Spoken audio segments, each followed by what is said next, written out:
presencia, Señor, clamando, diciéndote que tu Espíritu Santo siga edificando a tu pueblo.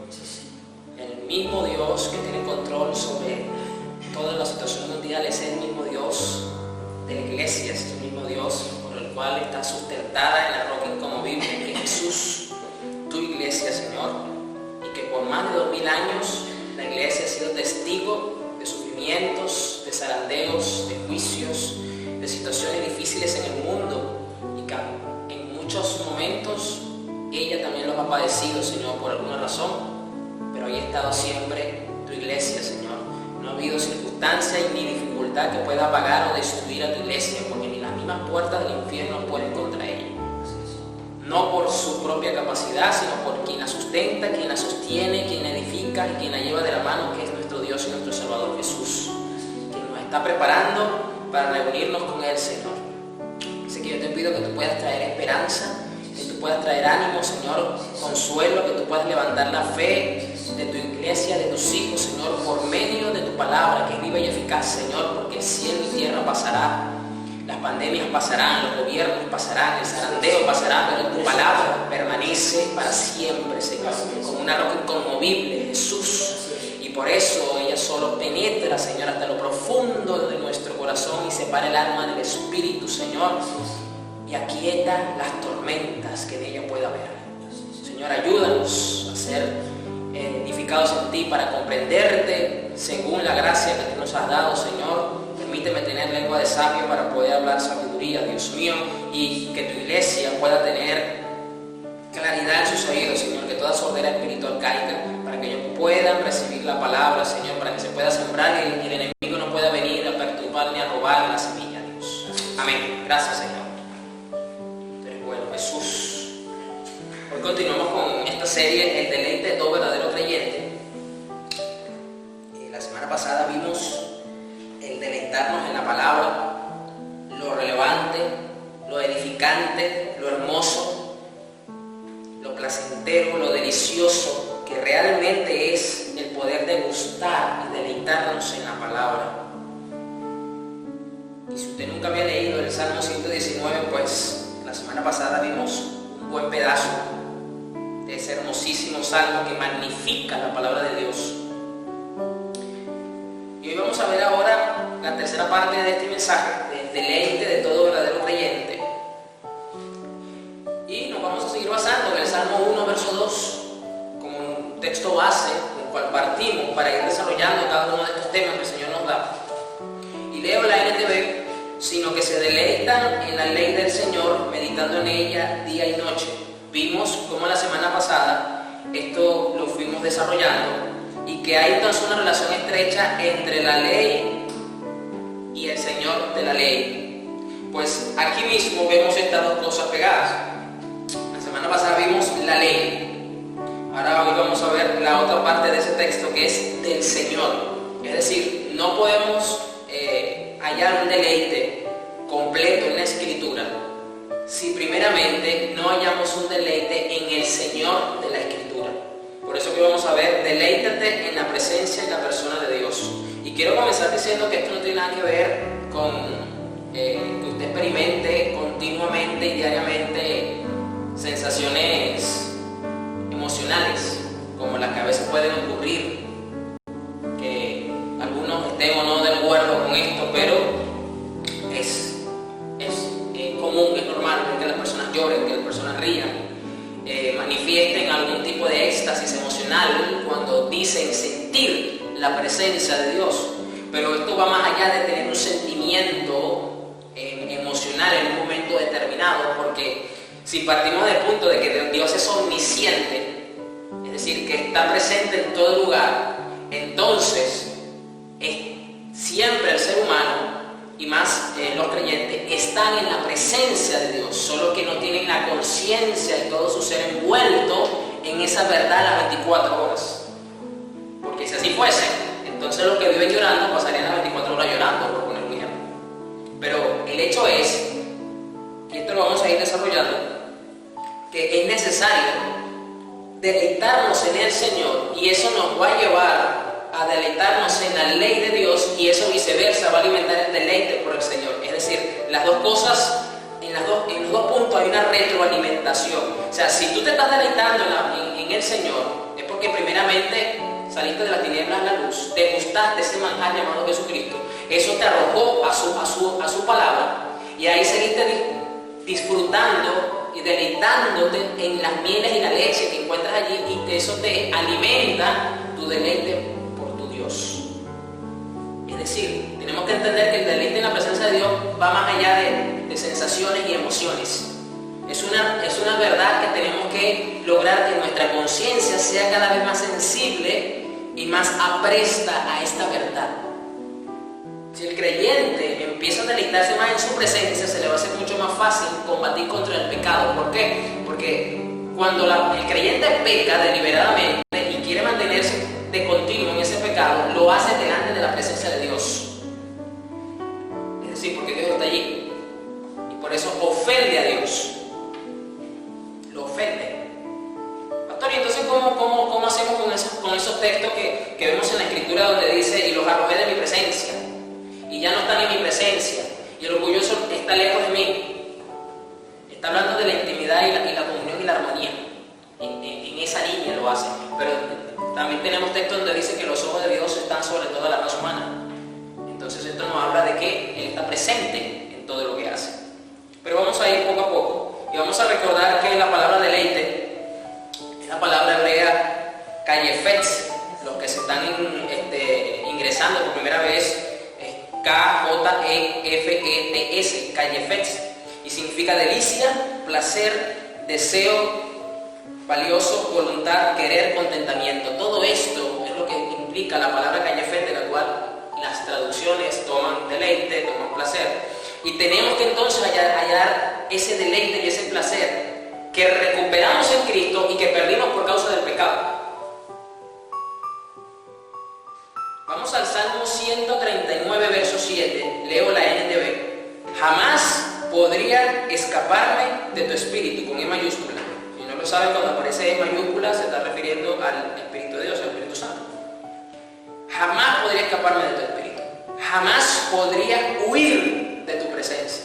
Esto es una verdad tácita de la cual, lo acabo de decir, el creyente no siempre, las 24 horas, está recordando esta verdad. Jamás podrías huir de la presencia de Dios. Si subo al cielo, ahí estás tú. Si desciendo a la tumba, allí estás tú. Si cabalgo sobre las alas de la mañana, si habito junto a los océanos más lejanos, aún allí me guiará tu mano y me sostendrá tu fuerza. Podría pedirle la oscuridad que me ocultara y a la luz que me rodea que se convierta en noche, pero ni siquiera en la oscuridad puedo esconderme de ti.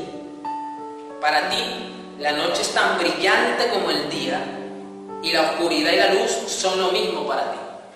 David entendió esta verdad tácita.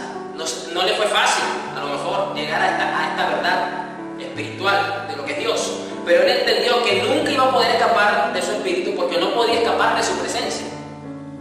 Y esto es lo más paradójico de la humanidad, que quiere los beneficios del Dios, que sabe que existe, pero no lo quieren a Él.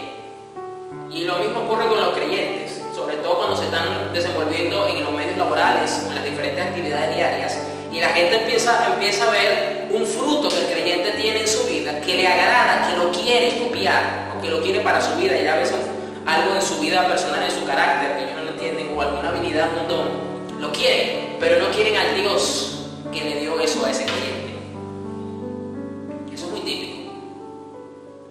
Eso es muy típico. Sobre todo cuando, por ejemplo, es que cuando yo estoy contigo yo siento paz. No sé qué tienes tú, bueno, yo creo que tiene que ver con tu fe, me gusta es que tú siempre estás en gozo. A pesar de todo lo que estás viviendo, tú siempre tienes una óptica diferente y por eso me gusta estar contigo. Pero cuando tú le predicas el Evangelio y le explicas cómo tú llegaste a ese punto, entonces empiezan a retroceder, empiezan a echar para atrás. Les gusta el fruto, les gusta el don, pero no se dan cuenta que ni siquiera eso es de nosotros, porque es Cristo en nosotros. Entonces quieren lo que Dios produce, lo que Dios da, pero no quieren a Dios. Y de esto se trata. Que cuando David aquí nos dice con signos de exclamación, es decir, haciendo mucho énfasis en estas palabras, nos da a entender que indistintamente para donde el ser humano se vaya, en este caso su pueblo, siempre va a estar la presencia de Dios allí. vamos a entender esto un poco más a cabalidad y con profundidad. Vamos al origen de todas las cosas. Génesis 3. Sigo con la NTV. Que es tremendo, como David dice, podía pedirle la oscuridad que me ocultara y la luz que me rodea que se convierta en noche, pero ni siquiera en la oscuridad puedo esconderme de ti. Ni siquiera en la oscuridad logra hacerlo.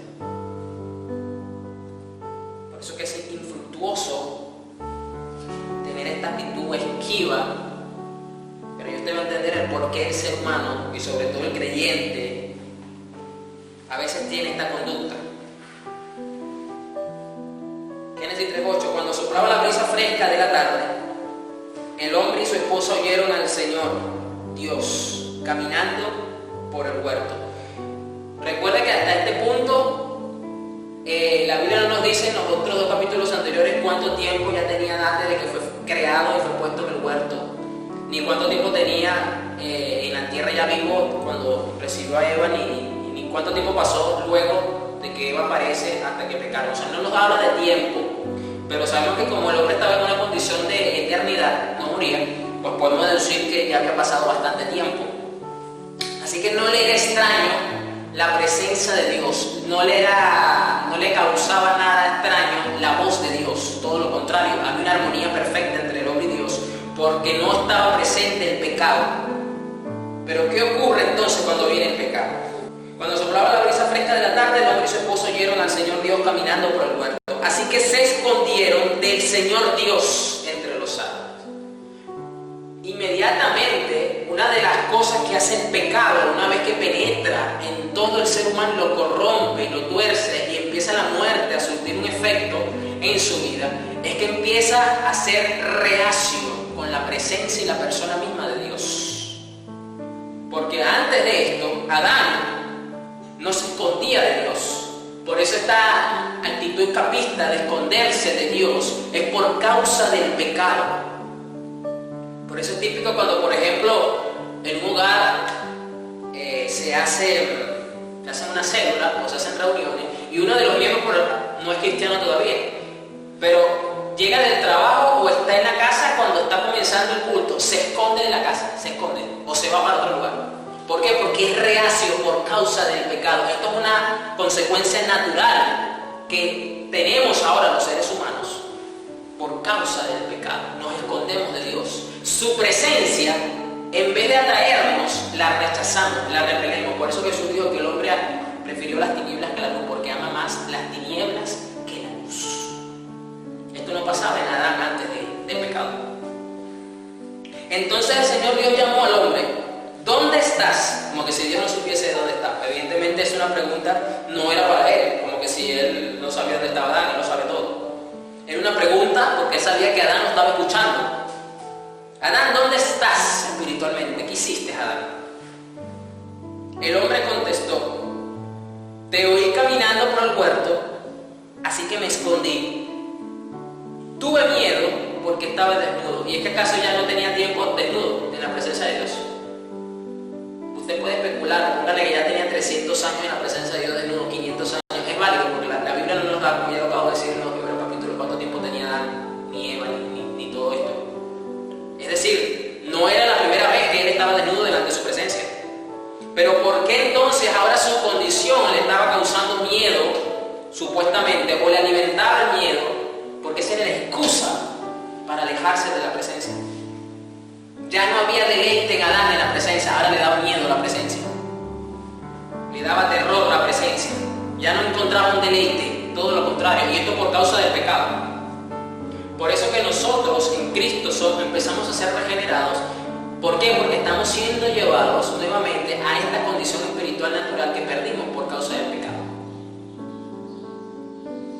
En este caso, pues, Adán le produjo miedo a la presencia, lo que quiere decir que entonces perdió el respeto por Dios, y el pecado que ahora lo condenaba y lo acusaba le decía: tienes que temerle porque viene juicio. Esto es lo que muchas veces puede pasar también a las personas que no quieren escuchar del evangelio o son reacios porque el pecado que tienen encima se les señala y su conciencia los acusa y le dice: estás en pecado, estás condenado, y le tienen terror a ese Dios que juzga. Le tienen miedo ya. ¿Por porque no hay un deleite, su alma no está en paz, está en conflicto ahora. Y por eso son reacios a Dios. Quieren los beneficios de Dios, como lo acabo de decir. Los quieren, les gustan. Como por ejemplo en los casos de sanidad. Personas que tienen un cuadro difícil, nunca en su vida le han prestado atención a Dios, leído una Biblia o ido a una iglesia. Pero Dios en su momento determinado permite que esta persona tenga alguna enfermedad terminal o algo fuerte. Ahí sí escuchan, ahí sí quieren a conveniencia, porque solo quieren al Dios que sana, al Dios que dicen los evangélicos que puede hacer milagros hoy día todavía, porque quieren una sanidad, pero no quieren la presencia. Y esto es lo tremendo del caso, que si usted va afuera y hace una encuesta y dice, usted cuando se muera, ¿para dónde quiere ir? Todo el mundo te va a decir a su manera y a su forma que quieren ir al cielo. Pero si usted reformula la pregunta y usted dice, cuando usted se muera, usted quiere pasar la eternidad en la presencia de Dios, ahí vas a encontrarte con muchas respuestas diferentes. Porque lo que quieren es un lugar, más no quieren a la persona de Dios. No quieren a Dios. No lo quieren. Esto es terrible. Esto es una condición propia, reacia del ser humano. Se vuelven vampiros el ser humano por causa del pecado. No quieren nada con la luz. Se les alborota todo. Ahora usted entiende por qué es tanta hostilidad cuando usted predica la palabra, a lo mejor.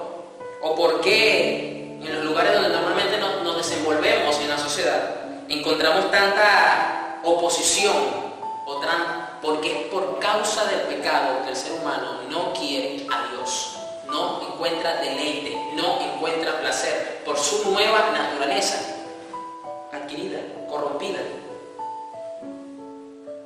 No la tiene. No le genera pasión, no le genera un deleite. Es como las personas cuando van a un concierto de su artista favorito. Voy a poner el caso más emblemático y que hasta ahorita no he visto que lo produzca otro artista en el mundo. Los conciertos del que ya se murió el rey del pop, Michael Jackson. La gente podía entrar en un estado de histeria, de paranoia, se desmayaba, convulsionaba. Una cosa sorprendente que yo no lo he visto en otro artista. Pero ¿por qué llegaban a ese punto en lo natural? Porque le causaba un deleite y un placer tan grande verlo presente ahí en su concierto, no solo por un videoclip. Su salud, su cuerpo en ese momento entraba en un estado de shock momentáneo. Y era dramático ver a los paramédicos corriendo por todos los sitios donde este hombre se presentaba. ¿Por qué? Porque a esas personas la presencia de ese artista les causa un placer exacerbado, exagerado, y se deleitan escuchándolo. No les importa si tienen que estar muy conglomerados en el lugar, no les importa si prácticamente no se pueden mover en el lugar, no les importa si tuvieron que trasnocharse para comprar la entrada, si tuvieron que hacer la cola 24 horas antes para entrar al sitio y esperar 6 horas a que comenzara el evento, y si era viernes y si llovía no les importaba mojarse. Solo lo que querían desde que comenzaba ese hombre a hablar, ya empezaba el deleite en ellos como una droga a subir por todo su cuerpo. Y pongo esto, un ejemplo tan físico, tan temporal, porque si bien es cierto, acabo de decir que el deleite en Dios no pasa solamente por lo que tú puedas sentir en un momento, pero tiene que quedarse un fruto marcado en tu vida, que te denote esa pasión, ese deleite, ese placer por Dios mismo. Porque el pecado nos apartó de Dios y nos impide conocer a Dios, y por lo tanto no te puedes deleitar en Dios. Pero ahora en Cristo, la gracia te regenera, te acerca a Dios, y debes entonces empezar a tener placer por Dios. Y yo te pregunto, ¿tú estás teniendo placer por Dios?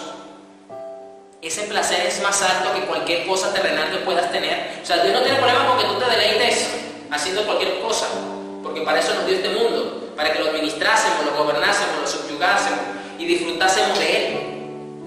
O sea, Dios no tiene problema con que disfrutes la comida, por ejemplo, y encuentres placer en cocinar y en comer. pecado es que tú idolatres la comida, la gastronomía, y eso se vuelve un Dios para ti. O que tu placer por la comida sea mayor que el que debes de tener por Dios. Ahí sí vas a tener un problema espiritual. Ahí sí vas a tener un serio problema. Porque de eso fue que nos sacó Dios. Nos estamos deleitando en la presencia misma de Dios. Y esto no pasa tampoco entonces. Es que cuando yo pongo la música de fulanito de tal, es que yo empiezo a sentir la presencia y me puedo deleitar, pastor. Entonces tienes un problema. ¿Por qué? Porque entonces estás dependiendo de una música que está diseñada para mover las emociones. Si usted no lo sabe, no es que yo sea músico, pero la música tiene la capacidad de estimular toda la corteza cerebral. Y eso va a causar en ti una reacción física. Eso los músicos lo saben, muchos no saben eso. Y a lo mejor tú le estás atribuyendo a la presencia lo que la música está produciendo en ti. Pero esto va más allá de esto, iglesia, y usted se está dando cuenta. Vamos ahora al Salmo 51, verso 7. Fíjense que interesante que en Adán la voz de Dios le era ya un indicativo para él de que tenía que huir y esconderse de la presencia. ¿Qué produce la palabra de Dios cuando tú la escuchas? Produce placer, te acerca a Dios. Salmo 57, Salmo 51, verso 7. Leo la NTV. Este es el salmo que David escribió después de todo lo que pasó con Betsabé. El profeta Natán lo reprendió por esto, él se arrepintió, y entonces sabe todo eso, toda esa etapa de la vida de David. Pues a raíz de eso, él se siente inspirado para escribir el Salmo 51. Y en el verso 7, esta versión dice: purifícame de mis pecados y quedaré limpio. Lávame y quedaré más blanco que la nieve. Devuélveme la alegría, deja que me goce ahora que me has quebrantado. No sigas mirando mis pecados, quita la mancha de mi culpa. Crea en mí, oh Dios, un corazón limpio y renueva un espíritu fiel dentro de mí. No me expulses de tu presencia y no me quites tu Santo Espíritu. Fíjense cómo el perdón, el arrepentimiento, la redención nos trae de vuelta el gozo, el deleite por la presencia. Porque ahora aquí vemos a un pecador arrepentido genuinamente de su pecado, pidiéndole a Dios el deleite nuevamente de su presencia. Cuando hay indiferencia en el pueblo de Dios por la presencia de Dios, cuando hay ese irrespeto y esa insensibilidad por esta verdad, es porque muy posiblemente haya sido engañado y seducido nuevamente por el pecado. Porque aquí vemos que inmediatamente, como consecuencia otra vez directa de un verdadero y genuino arrepentimiento de parte de un creyente y que ha sido perdonado por su pecado, es que le va a ser devuelta el gozo y le va a ser devuelto un corazón fiel, o va a crecer en un corazón fiel, y va a empezar a valorar, a deleitarse y encontrar el placer, reencontrarse nuevamente con el placer de la presencia de Dios, a ese Dios al cual ofendió. Y no me quites tu Espíritu Santo, que ya usted entiende mejor que en el caso del pacto de la gracia en el que estamos viviendo, es el Espíritu Santo, la jarra, la garantía de nuestra salvación, y es Dios mismo en nuestra vida. Es Dios mismo en nuestra vida. Entonces fíjense cómo vemos en Génesis 3 la consecuencia del pecado que hace, que el hombre ya deja de tener gozo en la presencia de Dios, es reacio, le causa miedo, y es todo lo contrario. O sea, me huí, me escondí de ti, no quiero estar contigo. ¿Por qué? Porque tengo miedo.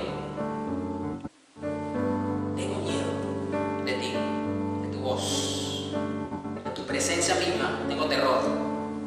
Pero ahora aquí vemos el mismo caso, pero ahora vemos a un hombre que pecó también, pero que se arrepintió genuinamente, que está clamándole a Dios por recuperar lo que tenía delante de su presencia en su relación con Dios. Y entonces está diciendo: Señor, devuélveme el gozo que que me produce ser justificado por la fe, por tener una relación armoniosa contigo nuevamente, en mi alma. Y devuélveme, Señor, el deleite y el placer, permíteme retomarlo, que es estar en tu presencia misma. No me expulses de tu presencia, Señor. No me expulses. Y no me quites tu Espíritu Santo. No me lo quites. Que eres tú mismo. No quiero, Señor, dejar de estar en tu presencia. Entonces vemos que por causa del pecado, fíjense lo que ocurre cuando el pecado está presente y cuando el pecado no está presente. Entonces se afecta considerablemente y se trastoca el placer que hay en el ser humano. El ser humano siempre va a tener un placer porque fue hecho para deleitarse en Dios. Eso usted lo tiene que tener claro. Usted y yo fuimos diseñados para tener deleite en Dios. ¿Qué pasa cuando pecamos? Que el pecado trastoca eso y cambia el norte del placer, y entonces el hombre tiene placer en cualquier otra cosa que no es Dios. Pero eso es un placer temporal que lo conduce a la muerte. Esa es la diferencia. Pero el hombre siempre va a buscar un deleite, siempre va a buscar un placer. Eso está tácito en nuestra naturaleza. Pero este hombre llamado David entendió esta realidad espiritual.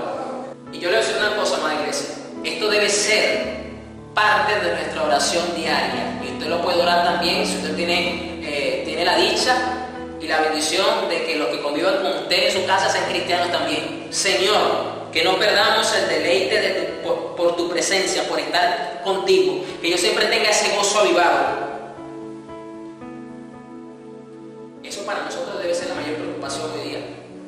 Y de esta forma velamos por el estado de nuestra alma, vigilamos por el estado de nuestra alma, sobre esta verdad tácita. Ahora usted puede entender mejor la declaración del profeta, cuando decía: vive Jehová y vive mi alma, en cuya presencia estoy. Esas no son palabras fáciles de entender. Cuando no se entiende esto, que para este profeta su deleite estaba en la presencia de su Dios, era su Dios mismo, la persona de Dios se le causaba deleite. Cuando usted entiende esto y lo está empezando a asimilar mejor, puede que vayas a la presencia de Dios solamente a contemplar mejor, porque ya lo vienes contemplando durante el día, en la medida de que esta verdad se hace vida en ti, sin ni siquiera pronunciar ni una palabra, porque vas a contemplar la hermosura y la belleza de nuestro Dios, porque ya no tienes nada que te obstaculiza en eso, como es el pecado, que primeramente no nos permite conocerle, segundamente si no le conoces no te va a permitir entonces contemplarlo, deleitarte en él.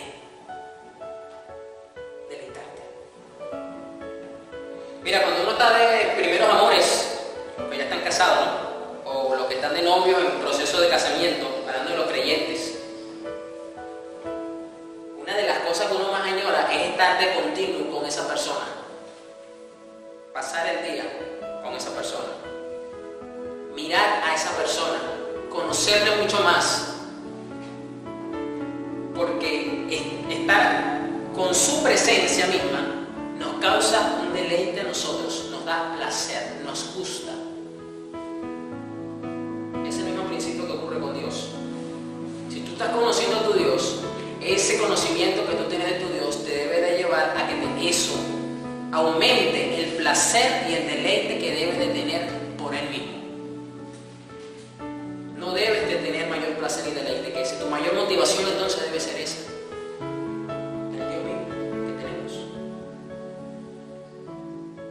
Vuelvo a leer a David: purifícame de mis pecados, Señor. Yo reconozco que pequé, purifícame. Límpiame, Señor, porque si tú me limpias y me lavas, yo voy a quedar blanquito como la nieve. Y esto va a ser, Señor, que yo tenga de vuelta la alegría. Y esto va a permitir que yo me pueda gozar, porque me has quebrantado, es decir, me has limpiado, me has purificado, Señor. Y si eso es así, entonces tú no vas a seguir mirando mis pecados, porque quitaste la mancha de mi culpa, y voy a tener un espíritu fiel dentro de mí, porque voy a tener otra vez un corazón limpio, y voy a poderme deleitar en tu presencia, Señor, porque tú no me expulsas y no me quites tu Espíritu Santo. Wow. Tremendo. Vamos ahora a Éxodo 33:12. Sigo con la NTV. Vamos a leer un poquito ahora a Moisés. Ya pues el pueblo de Israel ya había salido de Egipto, ya había pasado ya por el mar, había la apertura del Mar Rojo. Todo esto ya Dios le había dado a Moisés el diseño del tabernáculo. Ya prácticamente estaba en cumplimiento la ley mosaica, porque ya se estaba empezando a hacer, a cumplir. Y en el verso 12, un día Moisés dijo al Señor: tú me has estado diciendo, lleva a este pueblo a la tierra prometida, pero no me has dicho a quién enviarás conmigo. Me has dicho, yo te conozco por tu nombre y te miro con agrado. En la cultura judía, el nombre estaba estrechamente ligado al carácter de la persona.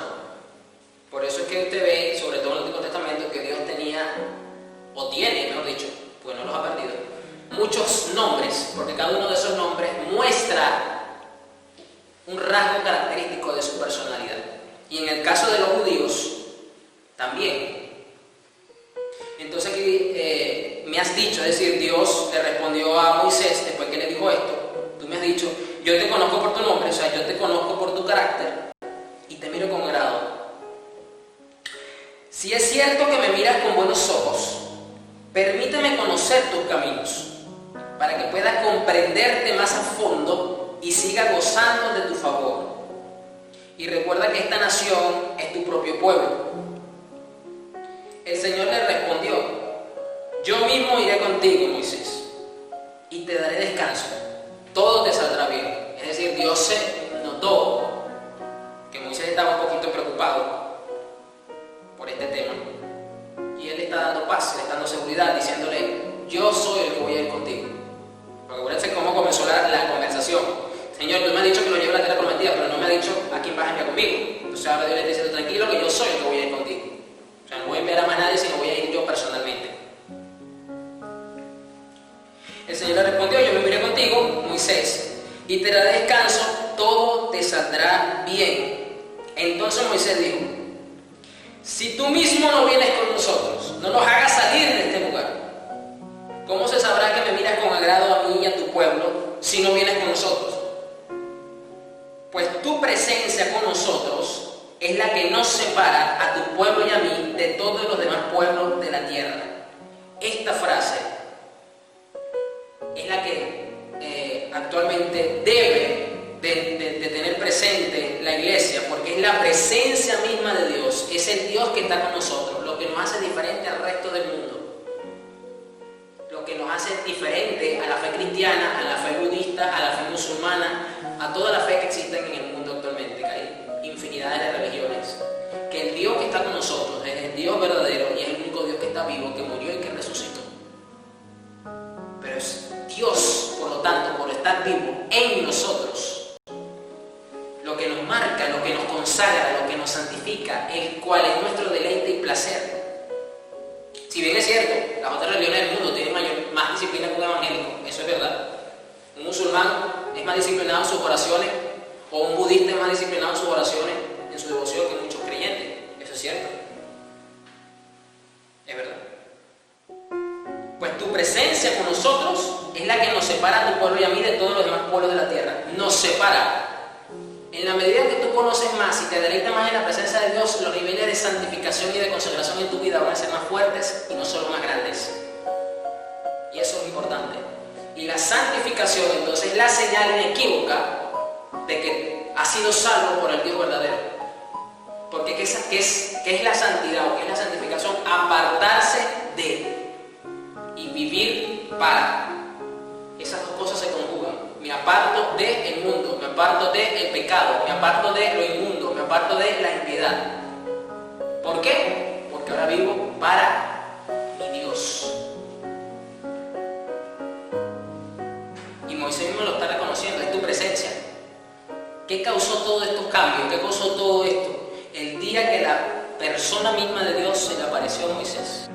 El Señor contestó a Moisés: ciertamente haré lo que me pides, porque te miro con agrado y te conozco por tu nombre. Le volvió a decir lo mismo que le había dicho al principio. Moisés respondió, y esto es algo que los evangélicos también repiten de otro modo: te suplico que me muestres tu gloriosa presencia. Te suplico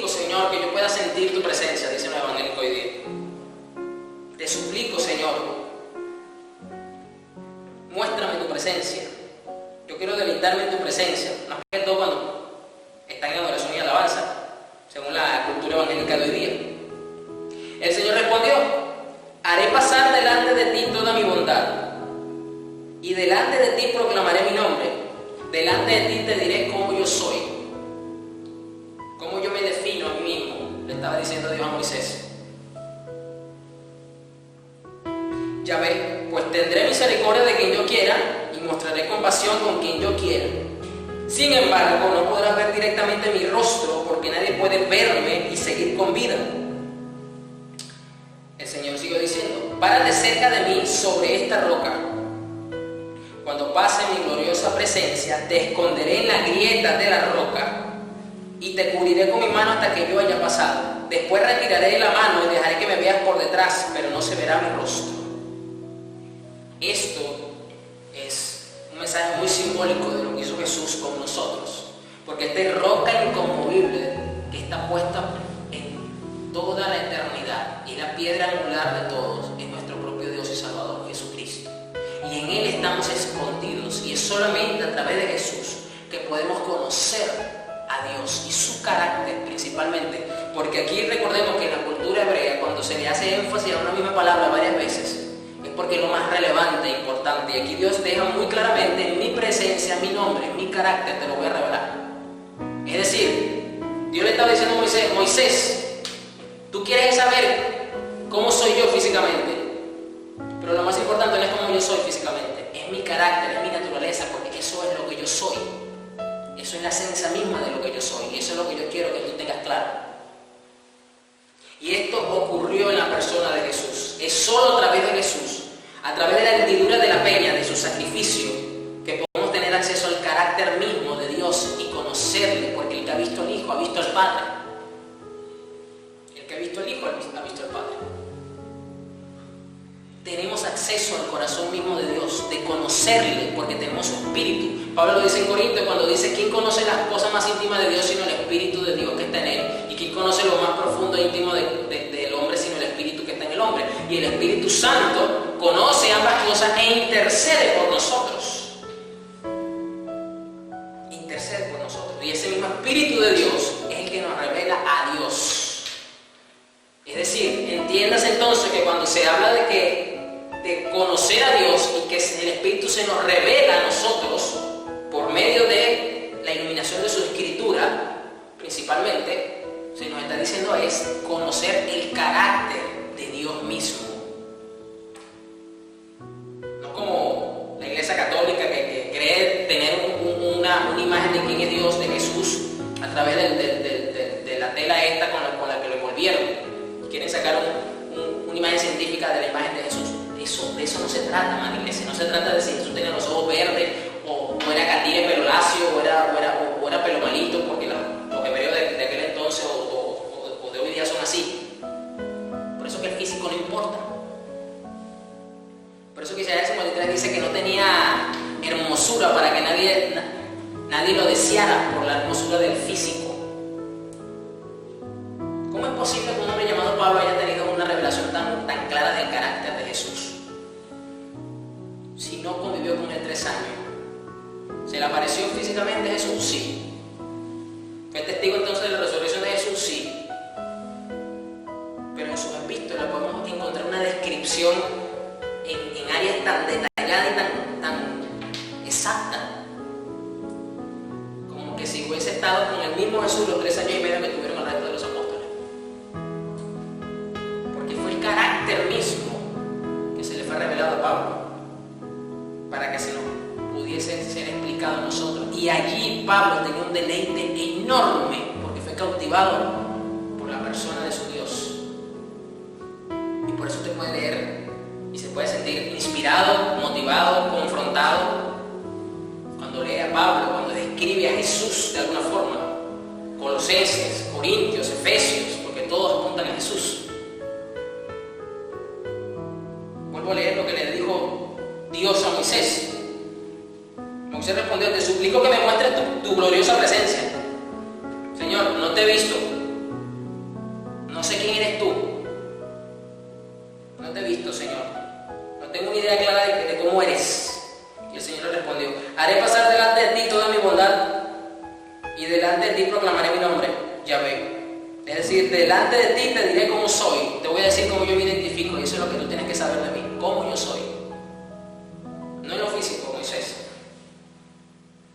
Pues tendré misericordia de quien yo quiera y mostraré compasión con quien yo quiera. Sin embargo, no podrás ver directamente mi rostro, porque nadie puede verme y seguir con vida. El único que pudo tener esta dicha era Adán, y la perdió totalmente. Y hacia allá vamos, porque si usted lee los últimos 2 capítulos de Apocalipsis, usted se va a dar cuenta que los redimidos de Dios van a vivir en un paraíso donde no va a haber noche, donde el mismo sol de justicia va a estar allí con ellos.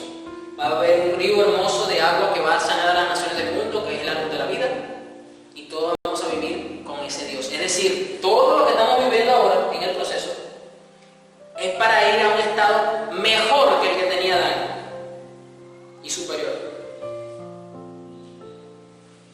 Pero por esta razón no podemos ningún ser humano ver a Dios el rostro físicamente, porque va a morir.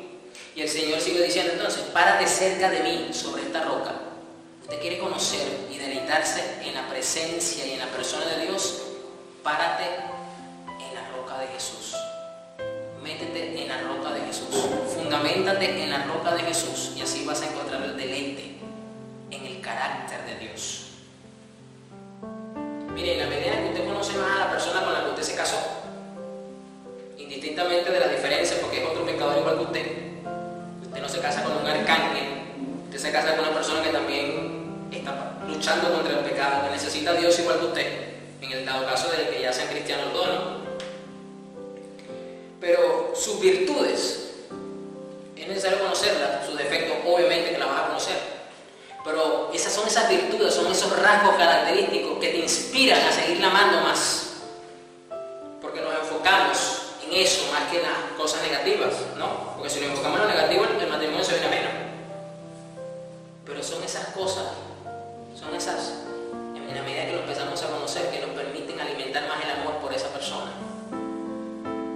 Igualmente con Dios, si esto funciona entre 2 pecadores que están clamándole a Dios por la gracia cada día para vivir por Él y mantener un matrimonio estable, ¿cómo no entonces no vamos a encontrar un deleite y un placer en alguien que es netamente puro, que es una luz completa, que no hay iniquidad ni impiedad en Él, que nos cautivó una vez y debemos seguir siendo cautivados por Él? Y fíjense que en el caso de Moisés, esta experiencia bastó y sobró. De aquí en adelante, usted no ve más nunca a Moisés haciéndole la misma petición de Señor, yo quiero que tú vayas conmigo, yo quiero saber cómo tú eres. Usted no ve eso más en Moisés. Entonces, si esta experiencia que tuvo Moisés bastó y sobró, ¿cuánto más nosotros que podemos experimentar a Dios de una forma más completa y más perfecta que Moisés? Porque la experiencia de Moisés fue tremenda, pastor. Sí, fue tremenda. Sí, fue tremenda, claro que sí. Es que todo lo que vivió Moisés fue tremendo.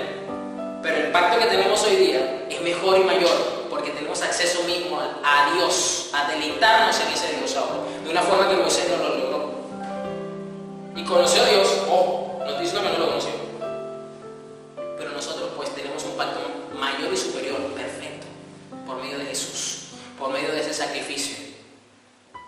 Mire, nosotros podemos llegar a conocer el corazón mismo de Dios para complacerle más perfectamente que lo que hizo Moisés. Porque nosotros por medio de Jesús y su Espíritu Santo tenemos acceso al corazón mismo de Dios.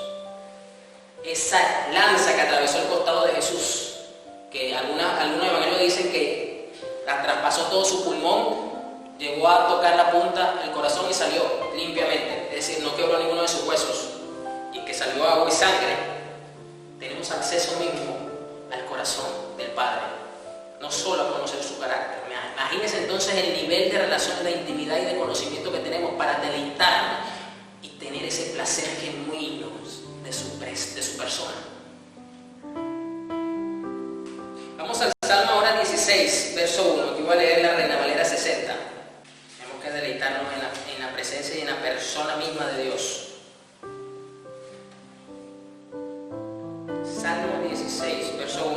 guárdame, oh Dios, porque en ti he confiado.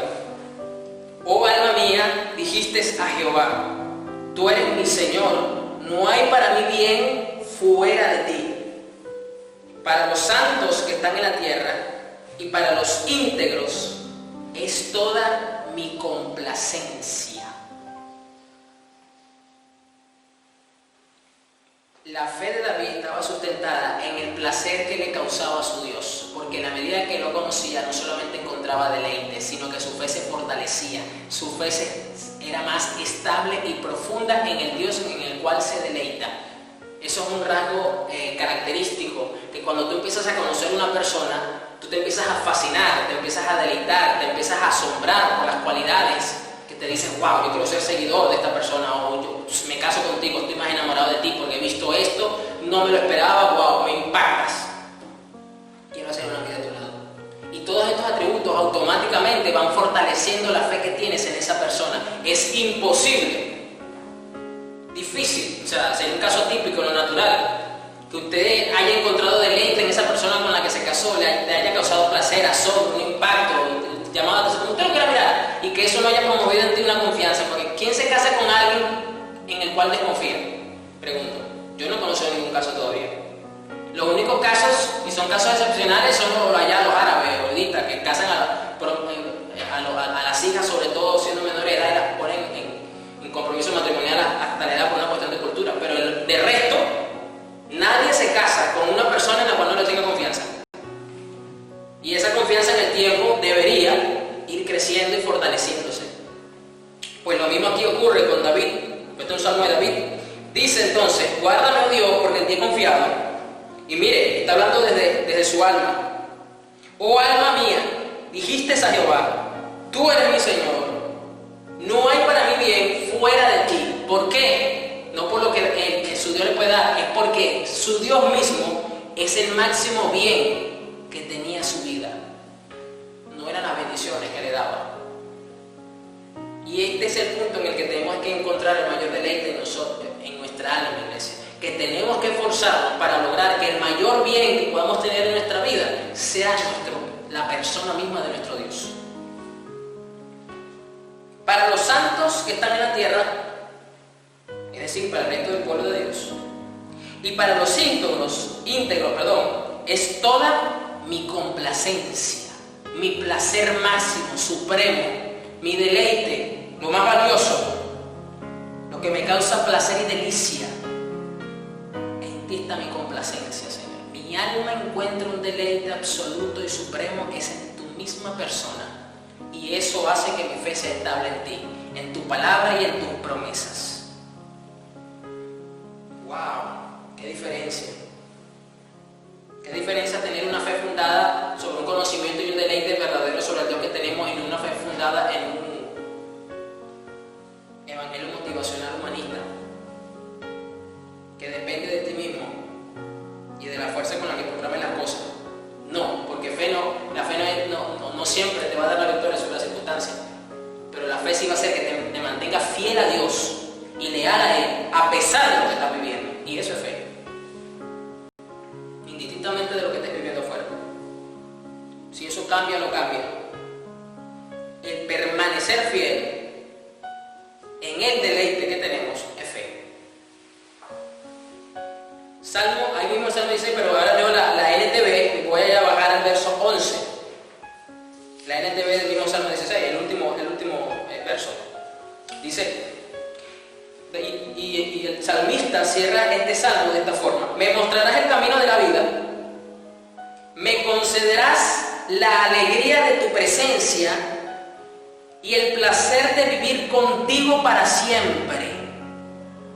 Si esto lo aplicamos nosotros al estado final de nuestra alma, que todo creyente, a pesar de sus dificultades, a pesar de sus trastoques en la vida, a pesar de los altibajos espirituales que va a tener, no confía en su capacidad para mantenerse, sino confía en el Dios que dijo, el que comenzó la obra en mí la va a perfeccionar hasta el día de Jesucristo.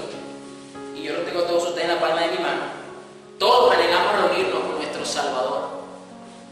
Pero fíjense que aquí no dice, me concederá la alegría de tu presencia presencia y el placer de irme al cielo. No dice eso. Porque el gozo y el placer del creyente no está. O sea, si tu meta final es irte al cielo, déjame decirte que tienes un problema. Ahora bien, si tu meta es estar con Dios en la eternidad, es diferente. Y parece que como que son dos cosas, cielo y Dios. No es igual. No es igual. Porque el deleite no me lo causa a mí el cielo. Es decir, Jesús no solamente murió para llevarte a un lugar, no, Él murió para que estés con Él en la eternidad. Para que te sigas deleitando en Él en la eternidad, para que lo conozcas en un estado de perfección, librado de este mundo terrenal, donde está el pecado, donde estamos sujetos en nuestro cuerpo a una lucha constante contra el pecado, como dijo Pablo, que nos estorba, que nos cuesta deleitarnos y conocerle más. ¡Wow! No lo había visto así, pastor. Es que es eso. El cielo no tiene sentido si Dios mismo no está en el cielo. Lo que le da sentido de placer y deleite al cielo es el Dios que está en el cielo.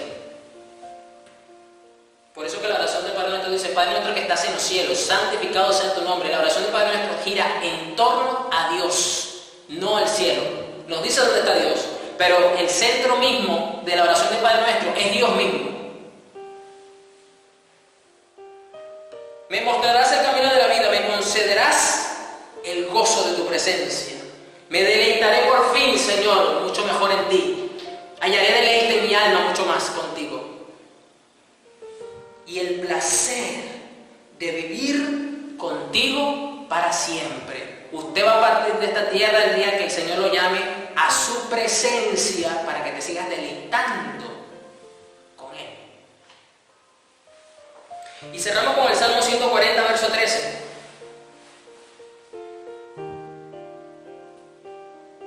Como le dije al principio, los pecadores, los incrédulos, los impíos creen que cuando mueran van a ir a un lugar de descanso de este mundo. Pero sí, pues sí es cierto, van a sufrir una eternidad. ¿Pero por qué van a sufrir? Porque el peor castigo es estar eternamente lejos de la persona misma de Dios. Todos esos sufrimientos que usted y yo no podemos imaginar, o que están descritos en la Escritura, o que usted lo puede ver figurativamente en una representación fílmica o en un cómic, lo que usted quiera, eso no es más que la consecuencia de lo que implica el no deleitarnos en la persona misma de Dios y por lo tanto estar lejos de su presencia. Ese sufrimiento, en pocas palabras, es el no deleitarnos en su presencia. Ciertamente los justos están alabando tu nombre y vivirán en tu presencia.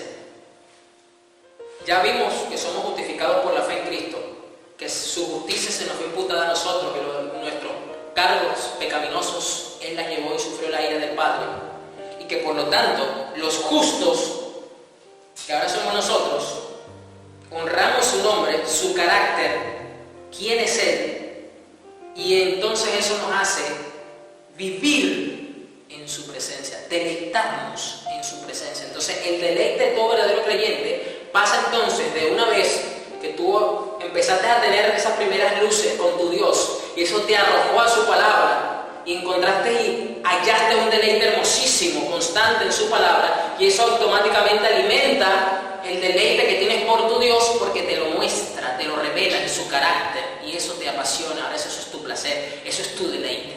Por eso que las dos cosas van de la mano. Las dos cosas van de la mano.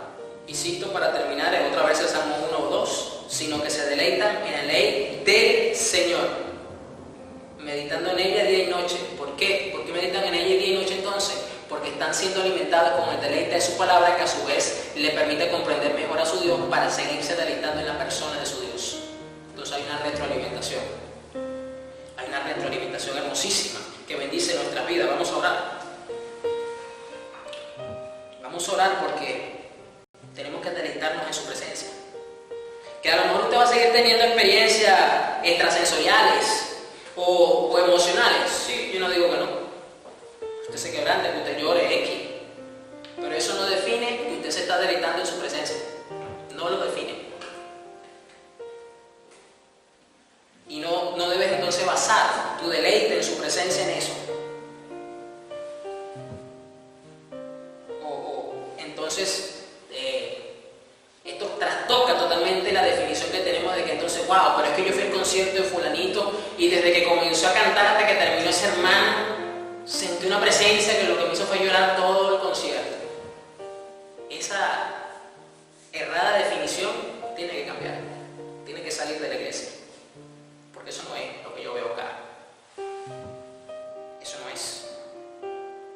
Es más, si vamos a la lectura otra vez de Moisés, usted no ve por ningún lado que la escritura nos diga que hasta que Moisés lloró. Voy más allá. No lo dice. En ningún punto. Entonces, es entender que esto va más allá de un evangelio emocional, que es una convicción tan fuerte y tan sólida que te produce en tu alma un placer y un deleite por esos rasgos exclusivos, hermosos, característicos, perfectos, inmutables, soberanos del Salvador que tenemos. Y eso es un deleite. Señor, en el nombre de Jesús, yo te doy toda la gloria. Yo te bendigo, Señor, porque tú nos devuelves el gozo de la salvación. Tú nos restauras para que podamos verte y deleitarnos en tu persona y hallar deleite en tu misma presencia, Señor. Que así como este salmista David, Señor, clamó para que no fuera expulsado de tu presencia y recuperar el gozo y ese deleite nuevamente, Señor, yo te pido que lo hagas con mis hermanos hoy día, que pueden estar abrumados, preocupados, angustiados por lo que estamos viviendo actualmente. Pero cuando recordamos quién eres tú, cuando nos sumergimos en el deleite de tu palabra y esta nos revela mucho más y podemos comprenderte mucho mejor, podemos apreciar, valorar, encontrar complacencia en tu persona, nuestra alma se aquieta, Señor, y vuelve otra vez a ser el centro que nunca debe de ser quitado de nuestro gozo máximo. Señor, que esta verdad sea cada vez más consciente en nosotros, Señor Jesús. Padre, para que así estas palabras del profeta, vive Jehová y vive mi alma, en cuya presencia estoy, sean cada vez de verdad más asumidas por nosotros. Que podamos entonces así brillar, que nuestro carácter sea trastocado y transformado, Dios, por medio de estas hermosas verdades. Para que así, Señor, hagamos deleite en ti, Señor Jesús. Señor, bendice así a tu pueblo. Ayúdanos en esta semana que comienza. Señor, bendice a los que ya han empezado a trabajar y a los que van a empezar a producir nuevamente, Señor, porque en tu misericordia y tu bondad tú estás permitiendo, Dios, que tus hijos, Señor, que han estado clamando, Señor, para traer el sustento al hogar, para volver a producir, Señor, esto se empieza a dar porque es tu misericordia, es tu gracia, es tu apertura, Señor, es tu bendición nuevamente, es el fluir de tu Espíritu Santo, de tu misericordia que se renueva cada mañana en sus hijos. Así que yo te quiero pedir en este momento, Dios, que bendigas a todos los que han venido a dar para ti, han venido a apoyar, Señor, tu iglesia, a pesar de las dificultades que han pasado. Yo te pido que bendigas cada una de esas ofrendas, Señor, y de los que se acercan para dar. Yo te pido que los bendigas, Señor, que ellos puedan seguir mirando tu providencia divina cada momento, Dios mío. Y que este tiempo tan valioso que hemos vivido, Señor, porque hemos aprendido a confiar más en ti, Señor, nos sigas ayudando, porque todas las cosas ayudan para nuestro bien, Señor. Gracias, Señor, en el nombre de Jesús. Amén. Dios le bendiga.